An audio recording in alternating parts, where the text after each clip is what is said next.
5 years ago, the owners of Michigan-based Leitz Farms found it was becoming harder to find workers to harvest their fruits and vegetables. By 2014, the family-run farm launched a major recruiting effort, but still had trouble finding enough manpower. We had really good crops, we had good markets, good weather. We could sell everything we produced, and we couldn't get it out of the field. We left about 60 acres of tomatoes in the field, and when the markets were as good as they were, that was a lot of money. I'd say it's probably about $1 million worth of product left in the field. Leitz Farms turned to the H-2A visa program for help.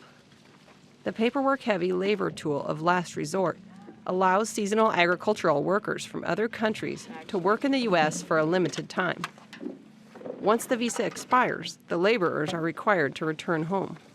Leitz is among many who use the federal government pathway to bring labor onto his farm. Experts say that many undocumented immigrants who had quietly worked for decades at U.S. nurseries and fruit and vegetable farms have either been reluctant to deal with tighter enforcement or are aging and no longer want to work in the fields. Some find work in other industries. Mexico, which had been the primary source of undocumented labor, has experienced a declining birth rate, and their young people appear to be less likely to risk illegally entering the United States for seasonal field work. The H-2A program is the last alternative for growers. If you have a good migrant stream or if you have local people who can do the jobs, that's what you better do first. The number of temporary agricultural workers requested through the H-2A program has nearly tripled in the past decade, from nearly 51,000 in 2005 to almost 146,000 in 2015. This is not easy labor, and many individuals here in the U.S. That reside here in the U.S. have found other routes, and those that used to do this, just the same ideal that we want to have things better off for our children. And so that idea has pushed following generations to move up, as it were, from that type of labor into the next step. One Florida company brings in nearly 450 H-2A workers to provide labor for the area's citrus and blueberry producers. I would not want to go back to try to find what we classify as domestic labor to pick fruit. It would be almost impossible to do that. H-2A is going to cost you a bundle to get in it. But the one good thing about H-2A is you know you can depend on your labor force from day to day. The H-2A program requires farms and agricultural businesses to hire U.S. workers who apply and meet the qualifications. Despite the right to be first in line, owners say few, if any, local residents apply to tackle the labor-intensive jobs. Along with having to fill out a lot of paperwork, employers are required to cover the additional cost of travel, housing, and food for each international employee. The extra costs involved with the H-2A guest worker program are relatively significant, anywhere from 10 to 20% more. But they've also said, due to peace of mind, that they know they have the workers that are supposed to arrive at a certain time and they have them for a particular period of time, that extra cost is worth it, even though it cuts into their margins pretty significantly. Leitz Farms, in its second year of using the program, hires about 220 workers to pick and package tomatoes, cucumbers, blueberries, apples, and cantaloupe. Most H-2A guest workers stay in the country for 2 to 10 months. For those he hires on his Michigan farm, the program offers greater income without having to move to the United States permanently. 24-year-old Maria Natividad Zamora left Michoacan, Mexico to package tomatoes at Leitz Farms.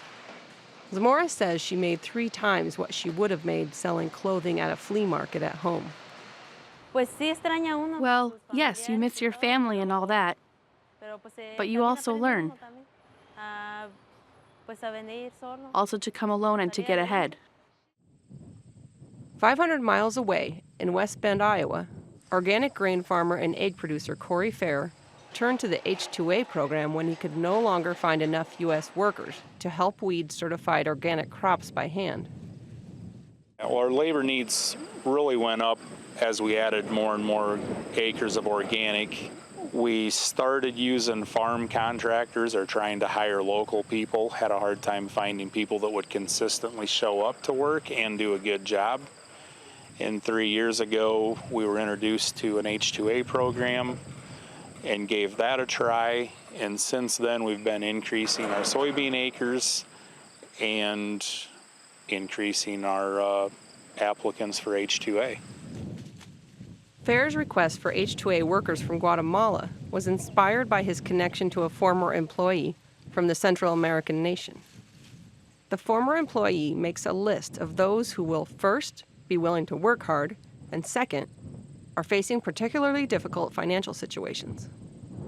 It's a very poor community, and this is a way they can better their lives by coming to America, working, getting paid, and still be able to go back home and be with their family versus the people that take the risk of coming to America anyway, illegally.